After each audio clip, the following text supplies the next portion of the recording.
Waktu tu bila kita rasa kurang bertenaga, kita makan satu sudu madu.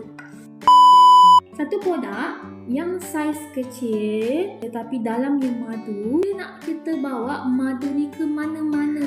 Okay? Bila kita pegang, dia tak membebankan tangan saya. Tidak. Sebab dia ringan. 30 gram tapi dalamnya ada madu kelurut. Sekarang ni saya nak tunjukkan kelikatan madu. Ini kita buka ini tuan-tuan semua. Okey, tuan-tuan semua jangan keliru. Dekat setiap produk kami ada kami letak batch number dan expiry date. Okey, seelok-eloknya kita makan madu ni tuan-tuan semua. Satu sudu besar ini. Bila kita tuang di atas sudu, kita dapat aroma dia, bau dia tuan-tuan semua. Dan tuan-tuan semua nampak tak? Satu sudu ni bersamaan 10 gram. Tapi ada balance lagi, boleh 2 sudu lagi untuk habiskan satu tube ini.